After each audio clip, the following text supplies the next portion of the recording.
Good morning, Mr. K. How are you today? Good morning, Rato. I'm great, and it's awesome to be on your television. Great to be Thank here. you. Welcome to Suero TV, our YouTube channel for Suero. Emma, I look forward to the conversation. Yeah, thank you for waking up really early in the morning for this. I really appreciate it. I know it's quite early for a lot of people, but that's the only time that we can do this when the internet is a lot more stable. But thank you so much. I appreciate it. Understandable, not a problem at all. Yeah. So, can you please introduce yourself and please tell our listeners and our people who are watching at home or wherever they're watching from who you are, and then I'll tell them why you are here. Okay. My name is Oabona Kgengwenyane. I'm an entrepreneur, and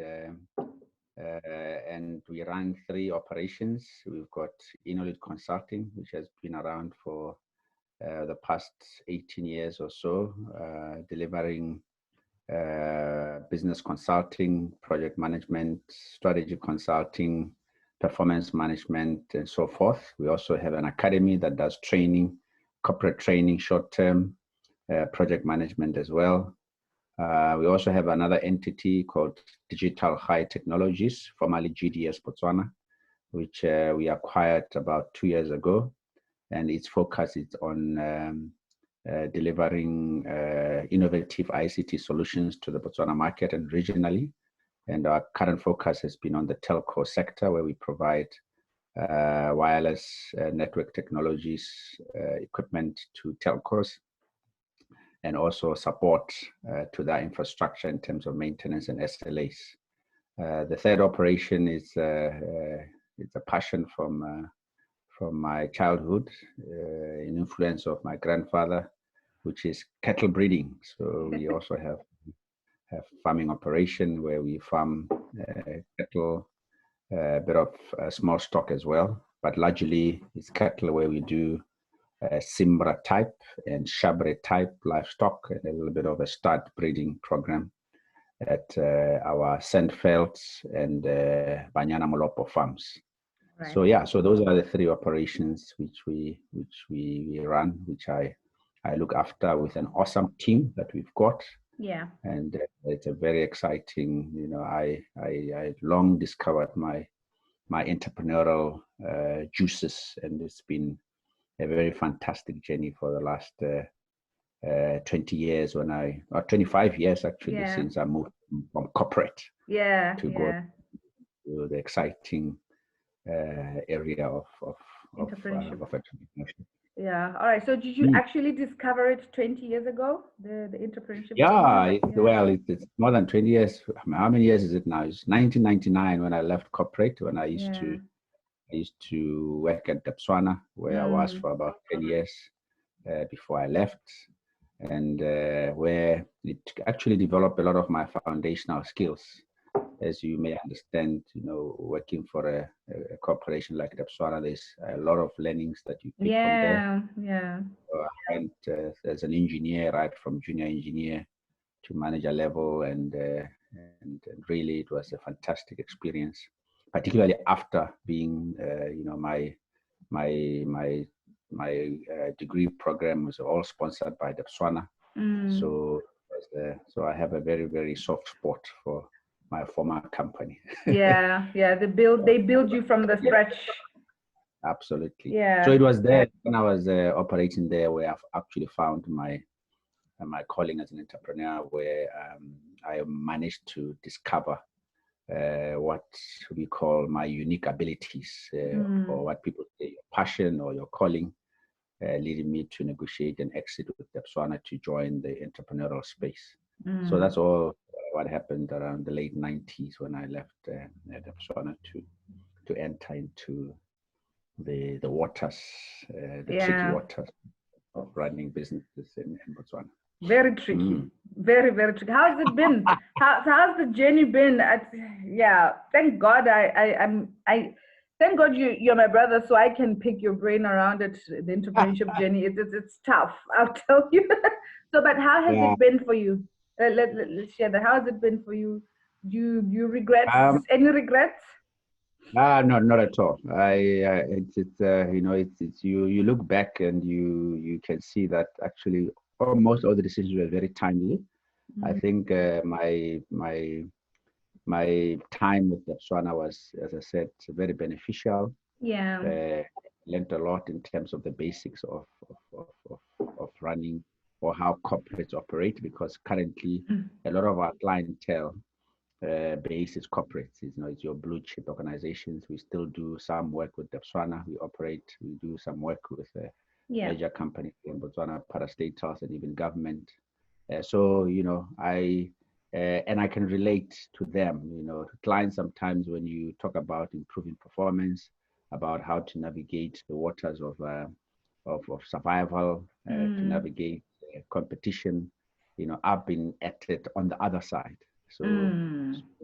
we're in a better place to do it. But Yeah. going through entrepreneurship, Lerato, it's obviously it's tough. I mean, Yeah. don't underestimate. You need stamina. Tell me about You it. need both.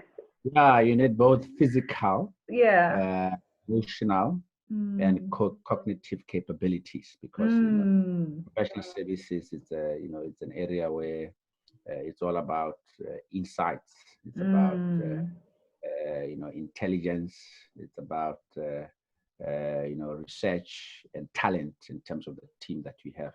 So I've Yeah. been very lucky to be able to put together what I believe is really the cream of it in terms of building Yeah. an excellent team around me. So when you build an excellent team, you create a family. You have a Mm. home, but at work, Mm. too, that you trust, that you play together. I'm a big fan of playing hard and working hard. So we make sure that we have fun at the same time at work, Yeah. because when you have fun, you know, the juices of thinking and customer service and innovation come flowing. So Yeah. yeah, so I've really enjoyed it. It's been Yeah. obviously there are low moments. I mean, I've got to be realistic. There are low moments. In 2008, 2009, Mm. we were by the financial crisis Mm. um, where obviously cash became an issue. Our clients, stopped some of the projects we're doing. Mm. Mm. Had to look at some scenarios and find out how we can survive. We managed to survive, Yeah. and now the topic that we have today. We've been hit by A this recession, COVID-19. yeah, yes. Now that we can now introduce to the clients exactly, or the viewers, now what are we speaking about today? We're actually going to be speaking about how the recession is impacting the SME sector. And we're going to actually ask Mr. Kgengwenyane on, we're just picking his brain on how he's managing this. And as he's also saying and mentioning that he has experienced it, the 0809 recession that happened then, it affected his business, and how he's going to share how he's actually managed to maneuver that, and now how is he maneuvering that now. So then we can get into that. Mr. K, thank you so much for that. Now let's touch on that. Um, how much do you think this recession will affect the SME sector? I mean, it's already affected it, but how far do you think it will go? But I don't know. According to my observation, I don't think the 09, the 0808 is as bad as this one. I don't know what you think, but let's deliberate on it. What is your comparison between the two, and how do you think it's going to affect the SME sector? No, absolutely. I think before we get into that, Lerato, let's talk about the entrepreneur, because Yeah, it's very important to define and make sure that we're speaking from the same book with regard to what we regard as an entrepreneur, yeah. because there are different types. Mm, And here, when I talk about entrepreneur, I'm talking about someone, you know, the word entrepreneur in French it means venture. So we're talking mm, about people that venturing into new territory, that are starting something anew, something that adds value to society. yeah, So in any country, the more entrepreneurs we have, the better the society, because they yeah, are the innovators, they are the value creators. So the general asset value of a country is very much dependent. I mean, the greatest country in the world, in the US, the backbone is entrepreneurship. So mm, that's a classical example of it. But the important thing, Lerato, is going back to what is an entrepreneur. My definition and what I believe to be true entrepreneurs are the people that ask two questions before they get into entrepreneurship. The first question is to have these two decisions. First, to ensure that you depend entirely on your own abilities for your own financial security. In other words, it's got to be driven by your own abilities. And it goes back to my story where whilst at Botswana, I managed to almost by accident find what my abilities, those unique abilities that just stay, that are with me, the things that when I do, I become free, I become energized, I excite the clients. You got to find those stuff. Who are you? First decision, that's a first decision that you got to make, because for you to enjoy the journey, you got to be within your space or within your flow. As they call it. The second decision is that is to expect opportunities in life only after you have added value somehow. And this is a big one, Lerato, because a lot of people, want freebies. They want things which are easy and so forth. In what we do in professional services, the client has to feel that whatever you've done, the reports, the insights, the actions, the strategies you've developed for that company will grow the company from one area to the next in terms of growth, efficiency. That when they have to see clear value in what we've added, so only then will they pay for you. Will they pay for the service, for the value, the value you're bringing. And also, the beauty about entrepreneurship based on those two decisions is that it makes you shouldn't be dependent on the bureaucratic system. In other words, there are a lot of people who are dependent on government. Tenderpreneurs. Absolutely. And also you have to break the sense of entitlement. So that's, I'm just trying to round up that truth, because largely that's the entrepreneur I'm talking to, because this is what the country needs, this is what the world needs, as someone who believes, and there are a lot of those in Botswana who have said, look, I will not depend on the system. Whatever I do, I will not blame government. I'm not going to blame my family. I'm going to rely on my own unique, because everybody got certain, you had a good example that you found what you, being my sister, I know that you enjoy talking, you enjoy laughing, that's unique to you. And that's what you need to focus on, polish it up, practice, go to market, add value to people. Then it will pay off over time. Then it's sustainable. You're also enjoying it. So I just thought I'll wrap that up in what I call entrepreneur. Thank you for that. Because you have people that are out there making money through or banging on government to give them tenders. They must call them tenderpreneurs. People that are just opportunistic, they're not really true entrepreneurs. So it's very important that we are not all entrepreneurs. There are people that are really bound to add true value to the economy by creating that unique value that people and customers are prepared to sign a check for. Without having to wink. That's extremely important. Now, in terms of the COVID-19 impact and the SMMEs and like I said, regard to landscape and entrepreneurs, obviously this has been, I think, devastating is a good word. Just earlier this week there was talk about, like, in the UK, I think they say it's the West. It's the West recession that has hit them. I've been talking over 100 years. So clearly this is worse than 2008, 2009, or any other recession that we. So it really digs deep in terms of companies. Some of them would clearly be wiped out in terms of their businesses, in terms of customers. Obviously, lockdown does not help. So I think there is no question about the impact of SMMEs. The biggest thing now is how prepared are we as leaders in the SMME sector, entrepreneurs, to make sure that our businesses survive. And obviously it impacts different businesses differently. There are those that have been differently. Yeah. I have to say, Lorato, I think government has played part. I think the fact that had wage subsidies, there's been encouragement for the banks to provide some holidays in terms of loans.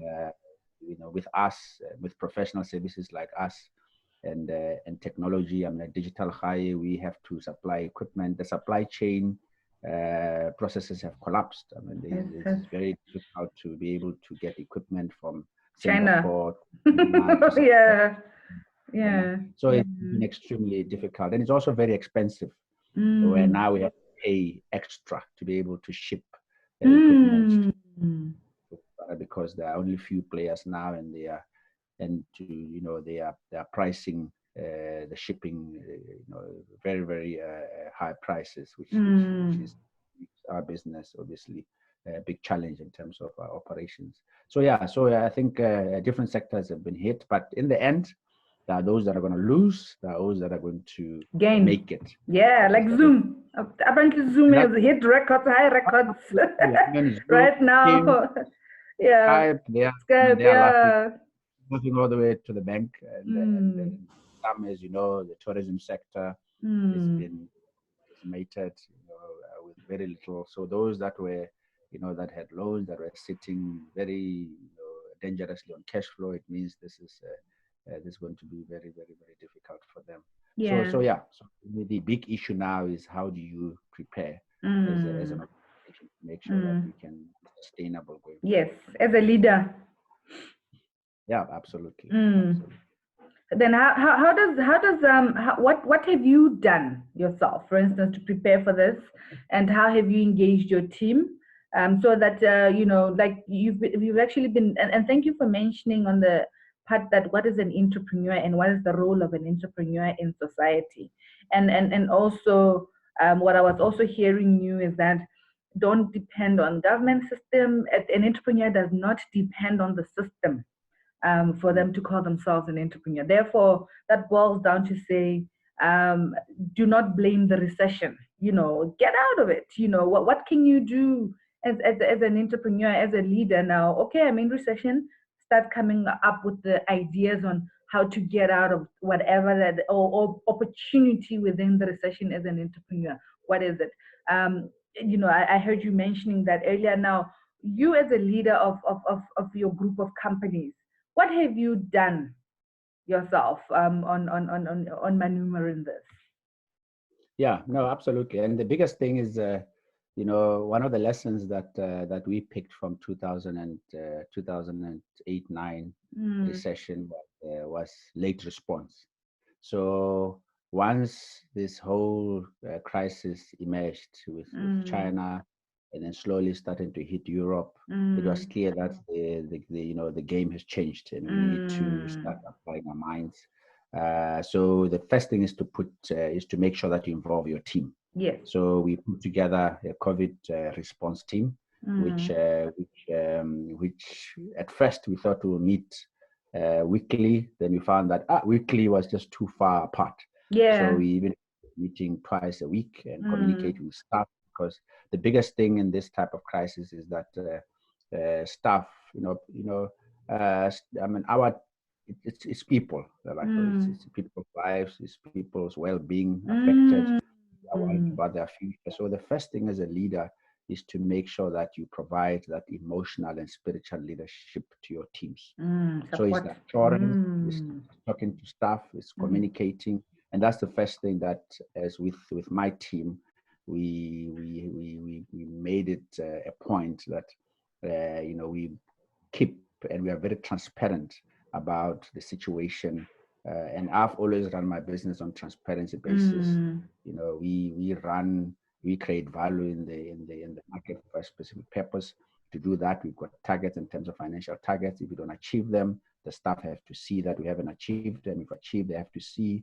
So currently they can, we shared information in terms of initial information to say, this is what it means to us. And this is what it means. If it goes on for a couple of months, this is the implications.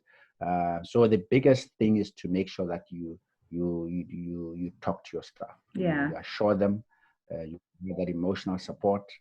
The mistake that a lot of companies or leaders do is that they focus too much on financial survival expense of the business. Sure that in the area that in the area that we operate, Lorato, it operates on talent.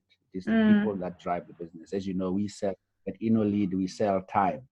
So sell time, that's time clients have to pay for. So the people that apply that time have to be talent for clients to be able to appreciate. So the biggest thing is that we don't want to lose our talent during this period. So like a team, I mean, the example is you got a soccer team, you are losing the game, you are losing the game at halftime. The captain has to call the team together, do a pep talk about how we're going to.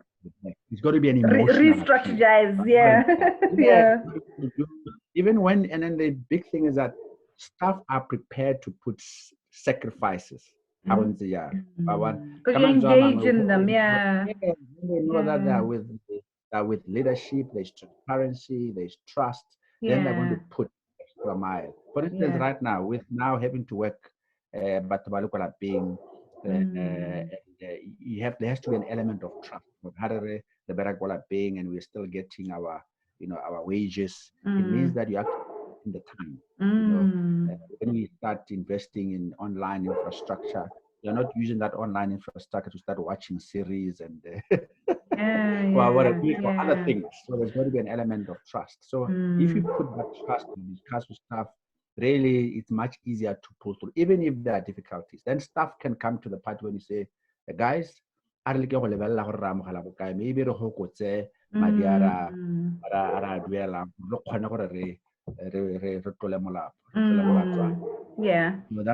very important factor that I like to appeal to the leaders of SME. When you've got a team, when you're working with people, and it's not just your team, it's also your customers. When customers are in difficult times, that's the time that you got to give them attention. During good times.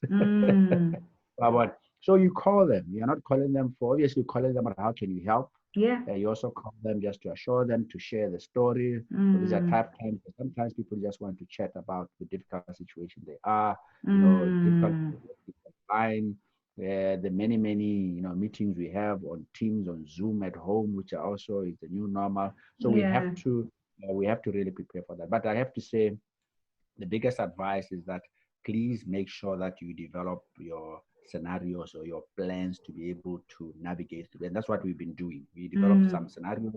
Scenarios means that you say, what's the worst thing that can happen? And you actually define that worst case scenario as an organization. And you become very honest to your staff for it. If this happens, this is the difficult decisions we have to make. These are the implications. You might even have a midline scenario. You might even have a best case scenario. A best case scenario whereby you are able to survive, still intact, and so forth. And then you even have scenarios where you say, what opportunities can emanate from that, and how can we leverage those opportunities in terms of, like you said, new product, new services, how you can accelerate clients and so forth. So it's important that you do your scenario planning. Based on the scenarios, then you develop detailed plans to say, if this happens, then we can invoke these actions, these strategies. Then you see you're not, it lessens the level of confusion.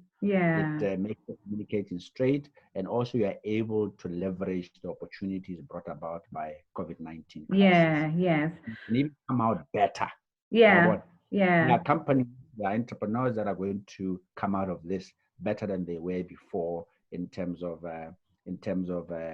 innovation, and depends on how they develop their scenarios and how they still look positive and look outside and see how they can survive. But I have to say, the important thing is that emotional leadership that I talk about, because if you have the emotional leadership, people are still able to think innovatively during the crisis. Yeah, but not frustrated. Okay, yeah. So basically, then you're able to tap into the creative juices of your team if you actually Absolutely. now assure them that, guys, we are in this together. This is what is happening. Let's be creative and see what to do. Go to you even engage them on the this is what's happening revenue wise as well. You know, customers have paused, this. So so when you actually engage them, then they also get to be involved in the conversation.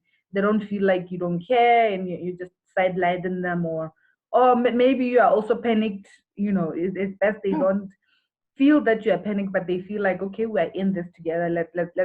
Let's plan this together, and then they get into the creative juices. Yeah.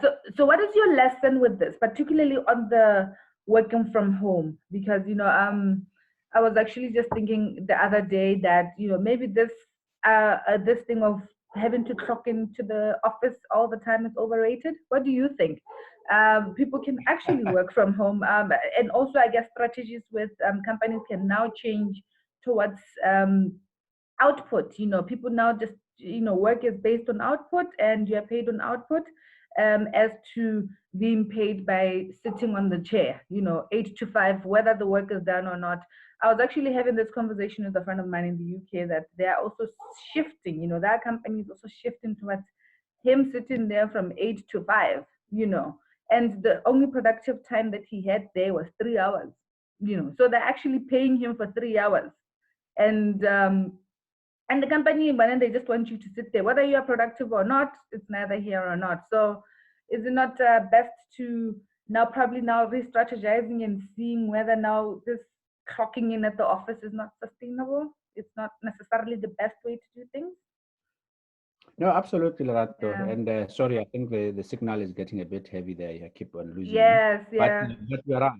I think the big thing is that we have to prepare for the new normal. And there was a bit of rehearsing of some of that new normal during the COVID period. Rehearsing meaning, people have actually found out what actually working from home is actually workable. It works. Now, I have to say, yes. I mean, obviously, it depends also on the type of industry. Business, If in the tourism industry or leisure industry, you got to be there for your clients. Yeah. But our industries like ours, where we do professional services, where we work on deliverable based, on research, on report writing, on communication.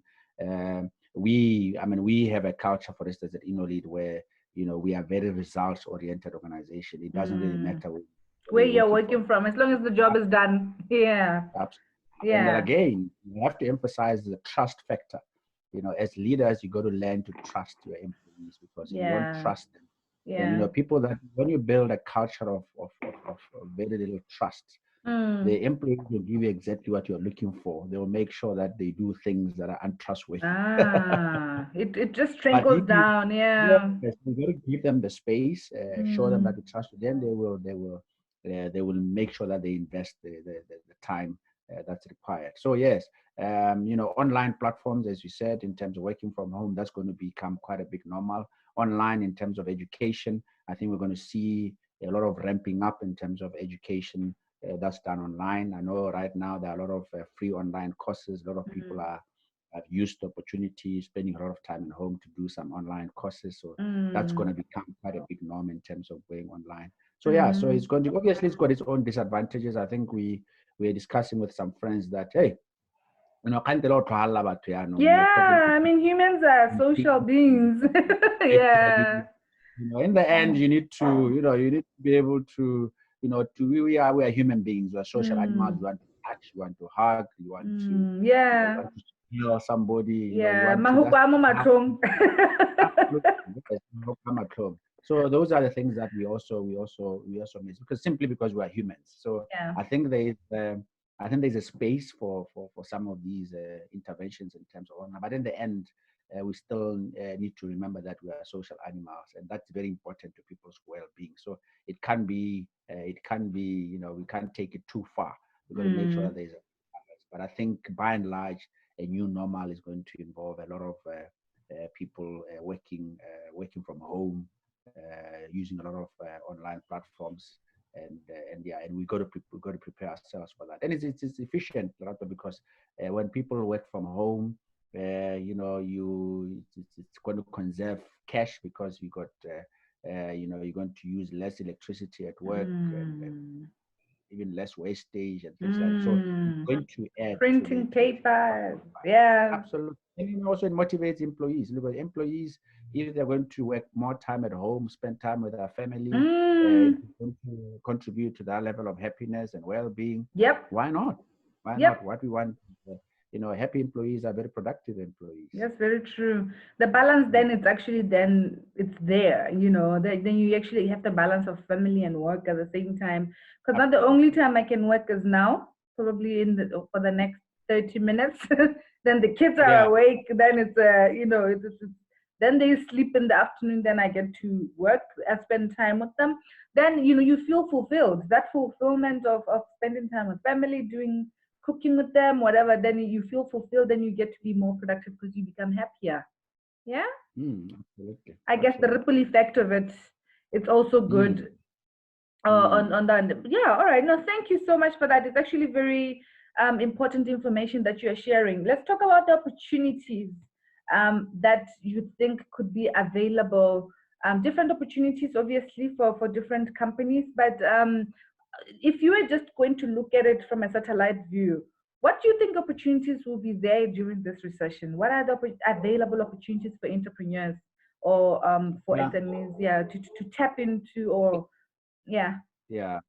I think it's important to first dissect the market, and as an organization, like I said, every organization needs to have a level of innovation office. You've got to have, you know, one of the things in the past 20 years that we've done strategies and assess companies, you find that companies in Botswana don't spend enough time on Innovation. new products, on innovation, on creativity, or new ideas. Now, during a crisis like this, it's important that you not only manage the crisis, but you spend time reimagining the future and the new normal. And reimagining, as an example, means looking at the industries and saying, how does the future look like in the next short to medium term, in terms of, like you said, new areas. Obviously, they are, as you said earlier, they're losers. You know, tourism is going to find life very difficult. The resource sector and mining is going to find it very difficult. The luxury type markets, in terms of, you know, automobile market, in terms of vehicles, you know, jewelry. I know that, you know, the diamond industry is going to be hit very badly because nobody's going to be, you know, prioritizing buying that. Yeah, because it's going to be about priority right now. Yes. So you got to look at those that are winners. They're going to be winners. Those are going to be losers. Categorize them. And when you say these are the ones that are going to be winners, such as technology, obviously technology is going to, like we said, you know, with Zoom, with Skype, with Teams, with all these products, it means that, you know, our bandwidth the capabilities need to be strong. Got enough capacity within our networks to be able to accommodate all these tools. So it's going to be, we anticipate that in the next year or two, there will be obviously a lot of opportunities in the technology sector. You know, whether you're talking about online applications, new applications, health sector, for obvious reasons, in terms of manufacturing, in terms of services, there's going to be a lot of focus on that.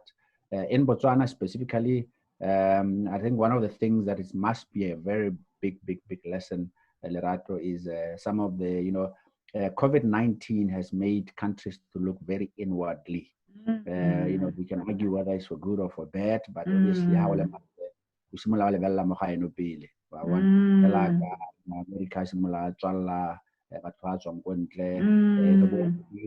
mahatsa simolanong a lebala gore go na le European Union ba simola ipela.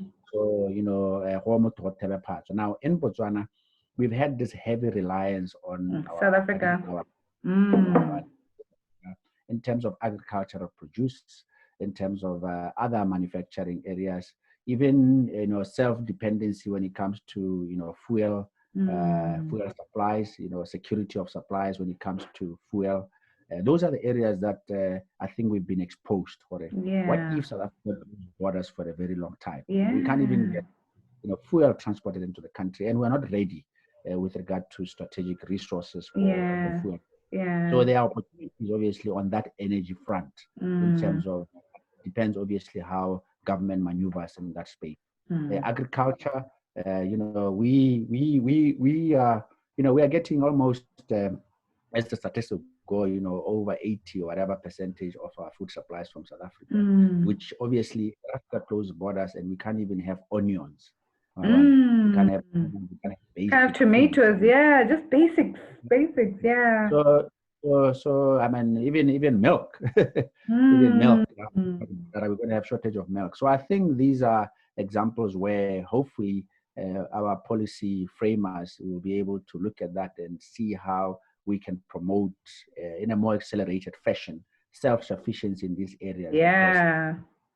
Because it's food security and it's security of the economy when you can be able to have some level of assurance for it. We have fuel supplies for these number of years in Botswana, not having to depend on our partners for that. So the big thing in terms of opportunities is to obviously look at those areas and be able to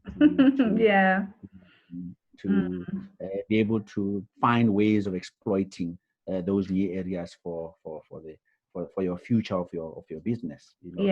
So those are the things that business have to do, because right now they are focusing on crisis management, a lot of them, which is good, but you can't just focus on crisis management. You also have to look at reimagining the future, or what are those opportunities, and look at the market opportunities in terms of the winners and losers, and say, if these are the winners, what is there for us as a business in terms of exploiting those opportunities?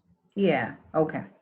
No, absolutely. Thank you. So that actually, what you're actually saying is that it's about time Botswana start thinking outside the box and actually start being creative on being self-sustainable. That's it. And tap on what we can be creative on and stop being dependent too much on South Africa. Basically, that's in a nutshell. This is what you're saying. It's important. Absolutely. And accepting reality. Part of being an entrepreneur is that you face reality. If your business is really in trouble, in other words, there's a risk that you might be wiped out. Face the reality. Maybe then you have to change. Diversify. Do these scenarios, look at the opportunities, and start and look at new areas and accept the reality. That's what an entrepreneur does. A true entrepreneur does. You face the realities, because globally, disasters do happen in business. I mean, the most dramatic example is obviously Steve Jobs. If you recall, he started a company. He was fired from his own company. I remember they kicked him out. He went and had to start afresh, and then later on, obviously, he came back. But it was not without his trauma and so forth. So these things do happen to everyone, and we need to make sure we are able to mitigate or able to ascertain in terms of those opportunities that come with the new normal. Yeah. All right. Okay. Thank you for that. Our interview is coming to an end. I would like to say we really appreciate you for this. I think our next interview, we will have version 2 of this. The reason why we need to end it now is that the internet stability, I know it's going to start. Yes, I can see that. Yeah, it's going to start buffering very soon now, because that's why we have to start early, so that at least we can catch it while it's still good. But Mr. K, we're really, really appreciative of your knowledge and sharing what you are doing for your business. And I believe other entrepreneurs out there as well, they have actually taken something from this on how to help their employees, how to handle the team, and how to be innovative, start getting into the innovation juices of your team, as well as trusting employees. The trust factor, he kept repeating it over and over again, that you need to be able to trust them so that they can be responsible and actually know that the leader trusts them, and they need to be responsible while they're working from home and do what they need to do. So another one that I wanted us to just Mr. K, is what encouragement can you encourage them right now?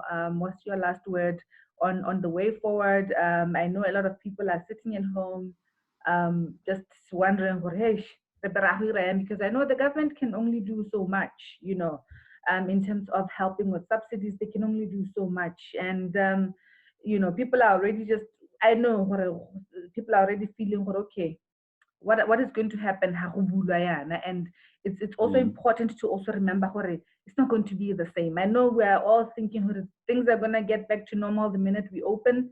It's not going to be the same. Just a word of encouragement for our entrepreneurs out there when we are closing this up, our conversation.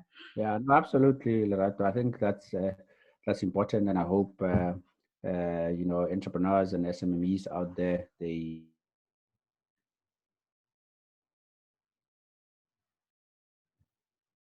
can just re-emphasize what I said earlier. One thing about an entrepreneur is that you got to face your reality. And face meaning that these type of events or crises, they happen. And they'll happen again. They'll happen again. It seems like there's a cycle. It keeps happening. The recessions keep happening. And it's important to know that when you develop scenarios, I mean, a tool like a scenario plan that I talked to you earlier about, it's a tool that does not only get leveraged or used during crisis time. You've got to be able to do scenario planning even during peace times, because what it does, just in case, it still unpacks opportunities and it still drives innovation in your business to see what opportunities are there. So I think sometimes we become the victims of our own success, where we think everything is going to be goody. That's not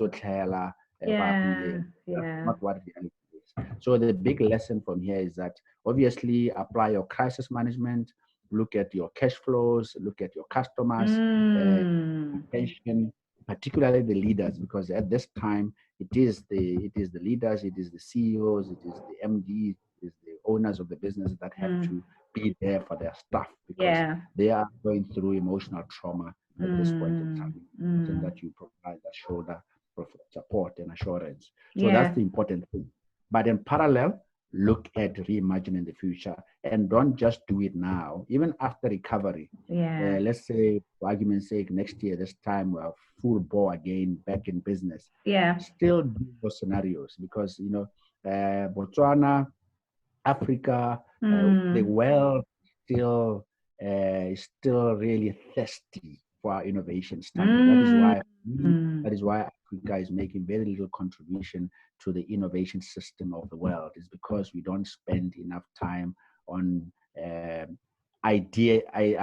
with new ideas, bring up new ideas, bring up new IPs in terms of property and contributing to the world. And it doesn't come automatically. You got to create time. You got to use tools to do that. And my appeal is that right now, everybody's, people are talking about, how can we leverage this COVID-19? I say, yes, that's a good thing, but don't stop. Don't stop being, taking leverage, being innovative, and I can tell you now, they're going to do this now, but when things go back to normal, we're going to throw everything. We're going to relax. Yes, when the cash flow is back and everything is honky-dory, these things happen again. But also importantly, you can still grow your revenues during good times by applying scenarios, because the world is, the things are uncertain. Technology is moving, globalization, and we know that we're not just looking at the Botswana market, we have to look at the global market as well. It's evolving, COVID became so dangerous because the world is so close together. We're so wired. That's why it affected everyone. And but in that being networked together, there also sits opportunities.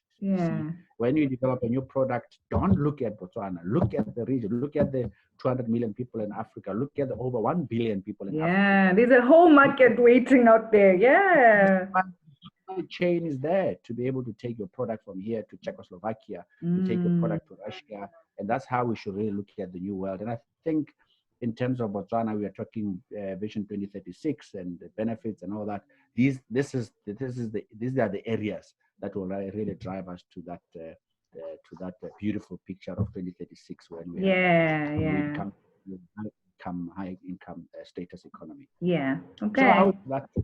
that's something to note for the SMEs and business leaders out there. Yeah. All right. No, thank you so much. We will have version 2 of this, and now the version 2 of it, I would like us to focus on the happiness and wellness. I know that's an area you're also you're also passionate about. I'd like to us to focus on that, on happiness and wellness, particularly at organizational levels and at individual level as well, and how that impacts your productivity and running of a business as well.